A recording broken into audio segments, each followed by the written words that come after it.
Olá pessoal, sejam bem-vindos à nossa primeira aula de História desse ano, né? Hoje, nessa aula de História, eu convido vocês a entrar numa nova era da nossa história, né? Saímos da Idade Média, que a gente estudou durante todo o ano passado, para entrar, então, na Idade Moderna, né? A Idade Moderna foi uma época de grandes transformações, que nós chamamos de marcos da modernidade. Alguns desses marcos vão ser o capitalismo. Na modernidade, vão se desenvolver formas econômicas diferentes do feudalismo. O Renascimento, que é uma renovação nas artes, nas ciências e nas tecnologias impulsionadas pelo humanismo. O Estado Moderno. Os reis vão ter o seu poder fortalecido e vamos ver o surgimento dos estados nacionais. É por aqui que nós vamos começar o nosso estudo da modernidade. Mas como assim, né? Que é estados nacionais? Para ficar claro aqui para vocês, estados nacionais, tá? É a mesma coisa que país. Então, toda vez que alguém fala sobre Estado Nacional, você já lembra logo que é país, tá bom? Então, hoje a gente vai estudar a formação dos primeiros países. Mas como assim, professora? Não existia país? Na verdade, durante a Idade Média, né, a gente viu que tudo ficou muito diferente, né? Vários reinos foram criados e eram reinos muito fragmentados, né? Muito separadinhos. Um pedaço de terra era um reino, ali outro pedaço de terra era outro reino. E tinha ali na Europa, durante a Idade Média, vários desses reinos, né? E cada reino daquele tinha o seu próprio chefe, né? Que eram os reis. A Europa conheceu um novo estilo de vida. As cidades foram abandonadas e o único bem que interessava era a terra. O sistema feudal se estende rapidamente pela Europa. Quase todos os europeus são vassalos de algum senhor e todos os bens são benefícios ou feudo de alguém. O dono do feudo exerce a autoridade de soberano sobre seu território. É ele quem cunha a moeda usada em suas terras. O dono do feudo tem um exército próprio. Ele não depende de rei nenhum para declarar guerra contra outros feudos. A figura do rei continuava existindo, mas na prática a autoridade do rei ficava limitada aos seus domínios particulares. Pouco a pouco, perdeu-se a noção de Estado. A autoridade era exercida pelos donos de propriedades. Eles ofereciam proteção aos mais pobres em troca de terras e impostos. Porém, as diversas crises, né, que estavam acontecendo no fim da Idade Média, né, a gente estudou todas elas, né, como por exemplo a Guerra Santa, né, também conhecida como Cruzadas, onde vários senhores feudais, né, nobres, foram lá, né, em busca de resgatar a Terra Santa, Jerusalém. Alguns foram atrás de pegar mais tesouro. Vários motivos levaram que essas pessoas saíssem dos seus lugares e fossem lutar lá na Ásia, né? Então, muitas vezes, esses nobres nem mesmo voltavam para casa, morria lá mesmo e pronto. E aí, como é que ficava a terra dele aqui, o terreno que ele comandava? Então, aos poucos, as cruzadas fizeram com que essa nobreza, né, com que os senhores feudais que comandavam esses pedaços de terra, esses feudos, enfraquecessem cada vez mais. Além da morte, né, que era algo que acontecia, né, e não era pouco, também tinha o fato deles voltarem mais pobres, né? Guerra custa dinheiro. Então, isso possibilitou, né, que mudanças chegassem. Além da peste negra, né, que foi uma maldita pandemia que matou muita gente, né? Também a crise dentro da Igreja Católica. A Igreja Católica estava virando muito corrupta, né? E isso estava ficando meio feio na imagem dela ali diante da população.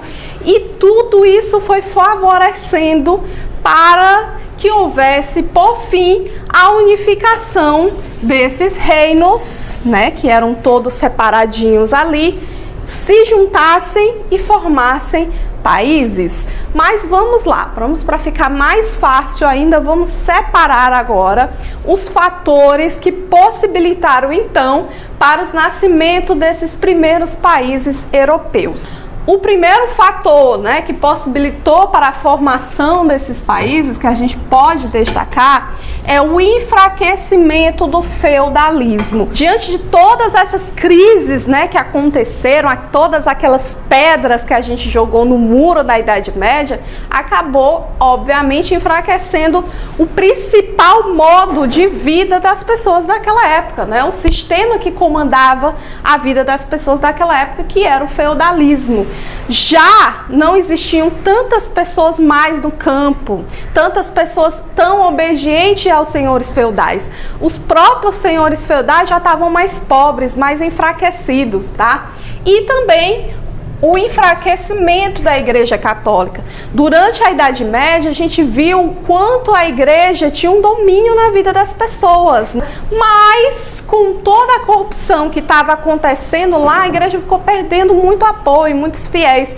Isso colaborou com que tudo que era muito forte, que reinava, que dominava na época da Idade Média, fosse perdendo força e morrendo, né, contribuindo para que essa era acabasse e chegasse novas mudanças e para construir um novo momento, uma nova fase, tá? Outro fator que a gente estudou foi o renascimento do comércio. Nessa época aqui, o comércio já estava assim, ó, fervendo, já a ponto de ebulição, tá? A gente viu, né, que tínhamos duas cidades italianas, Gênova e Veneza, que foram as pioneiras, né, de deixar o comércio ainda maior, de expandir as fronteiras em busca de mais dinheiro, né, de mais poder. Então, com esse comércio crescendo, era necessário que houvessem algumas adaptações para o favorecimento dessas pessoas. E quem era que ganhava dinheiro com o comércio? A burguesia, que eram aquelas pessoas que viviam já nas cidades, né? As cidades agora estavam cada vez maiores. A burguesia era uma classe social que nasceu junto com a cidade. Toda pessoa que mora na cidade, né, que morava na cidade naquela época, era chamado de burguês, né? E depois, burguesia virou sinônimo de comércio. Muitas pessoas que moravam na cidade viviam desse comércio, mas estava ficando muito difícil para essa burguesia. Por quê? Eles queriam crescer, queriam expandir os seus negócios, mas não encontravam espaço para isso. Porque quando eles iam vender as mercadorias deles, tinha cada reinozinho, né, cada pedacinho de terra comandado por um senhor feudal, por um nobre, tinha uma moeda diferente. Agora imagina, cada porta que tu bater, tu tem que ter uma moeda para poder trocar. Ai, professora, não era tudo real, não, porque aqui todo mundo só usa o real. Nananina não, olha só. Em Viçosa era uma moeda, em Cocal era uma moeda, em Tianguá era outra moeda. Então, isso prejudicava muito para os comerciantes que queriam vender suas mercadorias. Além do que, durante essa viagem deles para vender essas mercadorias, esses produtos, havia muitos assaltos nas estradas. Então, não era muito seguro. Então, eles precisavam, né, que houvessem mudanças, que houvessem leis que pudessem favorecer a classe deles, né, a classe burguesa, pudesse favorecer ainda mais o crescimento desse comércio, né? Vamos modificar as coisas. Então, o que nós vamos fazer agora? Vamos apoiar que esses reinos se unifiquem, se juntem e formem algo maior, algo que represente um conjunto, né? E esse conjunto é um país. Mas quem será? Quem era a pessoa ideal para fazer isso? O poder, ele vai se centralizar na figura dos reis. Nessas monarquias, os reis se tornaram soberanos, ou seja, eles fazem valer as suas decisões dentro do seu território e os seus habitantes se tornaram súditos. A centralização do poder e a soberania dos reis deram origem aos estados nacionais, mas eles também tinham outras características. Tropas permanentes, um exército e uma marinha profissionais. Servidores do governo, funcionários públicos para ajudar na administração e diplomatas para representar o governo em estados estrangeiros. Leis e tributos, que deveriam ser aplicados no reino todo, apesar de não serem iguais para todos os súditos. Nobreza e igreja ainda tinham os privilégios que tinham durante a Idade Média. Fronteiras definidas, para delimitar até onde ia a soberania de um estado. Idioma oficial. Uma só língua vai ser adotada no reino para facilitar a comunicação e para dar a ideia de uma unidade. Outro fator que possibilitou para a formação desses primeiros países europeus foi a nobreza, né? Eram os tais dos senhores feudais, né? Acabei de dizer para você que essa nobreza, né, que esses senhores feudais já estavam mais enfraquecidos, né? Devido a tudo que aconteceu ali no final da Idade Média. E eles estavam com medo de ficarem cada vez mais pobres, né? E perderem os privilégios que eles tinham, né? A vida boa que eles tinham. Então eles resolveram também apoiar esses reis e fazer acordos com eles para que houvesse, por fim, a unificação desses territórios e formassem os primeiros países. Outro fator importante que a gente vai estudar agora são as guerras por territórios, né? Eu disse para você que a unificação desses reinos não acontece tão fácil assim, né? É necessário que haja alguém que vá lutar por aquele terreno do lado, né? Por aquele terreno da frente. E se caso essa pessoa ganhe, aí sim é que tudo vai ser unificado. Mas de qualquer maneira, né? A pessoa que ganhar, ela vai ficar com o terreno do outro. Então só haveria a união desses reinos se houvessem essas guerras, né? Ou então alguns acordos através de casamentos, como a gente vai ver depois, certo? Vamos começar aqui para vocês entenderem mais um pouco sobre isso, né? Sobre a formação da Inglaterra e da França, né? Dois países europeus bastante importantes. Mas para que ambos, né, o reino da Inglaterra e o reino da França se tornassem países, foi necessário que houvesse antes a Guerra dos 100 Anos. E o que foi então a Guerra dos 100 Anos, né? A Guerra dos 100 Anos aconteceu porque o rei da França, certo, tinha morrido sem deixar nenhum herdeiro. No sistema de monarquia, né? A monarquia é aquele sistema pela qual o chefe do país é o rei, né? E na monarquia, o rei morre, mas não é eleito outro rei, né? Não funciona por base da votação, não é democracia como é numa república, né? O rei morre, passa para o filho dele. O filho dele morre para o filho do filho dele, né? Para o neto dele. Então passa de pai para filho a coroa, né? O trono, a chefia do país na monarquia, né? No século XII, a França e a Inglaterra eram monarquias. Porém, eles não eram países como são hoje. Isso porque ainda tinham muitos traços do feudalismo. O rei da França, Carlos VI, morreu e não tinha filhos para assumir o seu trono. Aí começou um rebuliço sucessório. De um lado, Felipe de Valois, sobrinho do ex-rei Filipe o Belo, que era pai de Carlos VI. Do outro lado, Eduardo III, rei da Inglaterra, neto por parte de mãe de Felipe o Belo. Quando a nobreza francesa coroou Felipe de Valois como rei da França, o rei da Inglaterra não se conformou e declarou guerra. E essa guerra ficou conhecida como a Guerra dos 100 Anos. A guerra teve 4 fases e a França saiu vitoriosa. E para isso, contou com a grande ajuda da lendária Joana d'Arc, que liderou um exército popular na luta contra os ingleses. E essa guerra enfraqueceu a nobreza dos dois países e trouxe um poder mais concentrado aos seus reis, fortalecendo a instituição da monarquia centralizada. E para você ver como isso foi importante, a Guerra dos 100 Anos é um dos principais eventos que marca o final da Idade Média e anuncia a época moderna.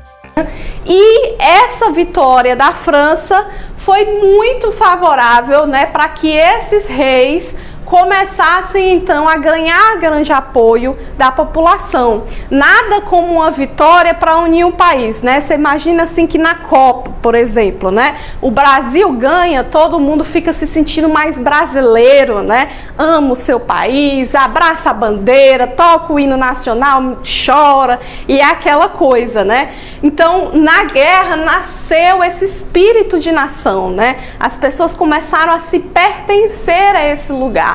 E o rei se aproveitou disso, né, para começar então a unificar os territórios e a trazer mais poder para si mesmo e formar então o país da França. A Inglaterra ainda vai passar por uma outra guerra interna, né, um conflito interno, para poder se unificar então como Inglaterra. E o principal para que houvesse a união desses reinos, né, acabassem com esses reinos e formassem países, é justamente o interesse para que isso acontecesse, né? O nascimento de novas classes que tinham interesse de ter algum poder, certo? E também o falecimento da antiga forma de vida das pessoas, que era o feudalismo, né? Mas o rei foi a figura central para que houvesse então a destruição total do modo de vida da Idade Média para o nascimento então de uma nova era, a Idade Moderna, que começa justamente com base nesses novos países e nesses reis que cada vez mais vão ganhar mais apoio, mais poder e construir aí uma nova fase na vida da humanidade. Na próxima aula a gente continua, né, falando um pouco mais sobre a formação desses estados nacionais, dessa vez falando sobre Portugal, sobre Espanha, tá? E também falando o quanto esses reis agora vão ganhar mais espaço e mais poder, certo? Mas antes vamos para o desafio. Você não pode sair sem esse desafio, tá bom? É importantíssimo para a tua nota que você responda essa pergunta agora no seu caderno e envie a resposta para mim logo quando a aula acabar, tá certo? Vamos lá.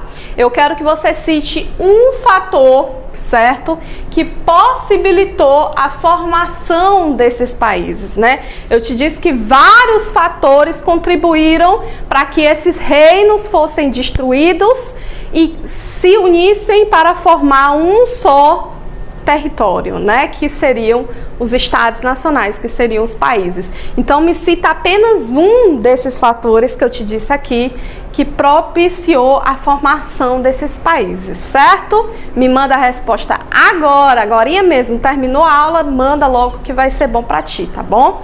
Mas agora vamos para uma chamada rapidinha aqui, certo? Responde no chat aqui embaixo, não deixa de responder porque é a tua presença, certo? Alex Alexandre Camila, Gustavo e Gabriela, Camila, Gustavo, Gabriela, Carlos Henrique Elaine, Luan e Eric, Gilvânio e Lucas, Tamires e Marina. Chama agora a Jussara e a Natanaele, e a Nayara. Respondam aqui embaixo, tá? Também vou continuar chamando aqui no chat para você se ligar, certo? Espero que você tenha entendido, espero que você tenha gostado dessa aula, certo? Qualquer dúvida você já sabe, né? Deve perguntar, sim, antes de responder. Se bateu aquela dúvida, você não soube responder, me procura que eu vou te ajudar, tá? Também leia com atenção aquele bloquinho, né? A explicação que vem antes da questão, que isso vai facilitar demais a tua vida, né? E copia aquele texto no teu caderno, porque vai servir para você, né? É importante para você. Então, não deixa de fazer tudo isso, eu tenho certeza que vai te ajudar, ok? Grande beijo, até a próxima, tchau!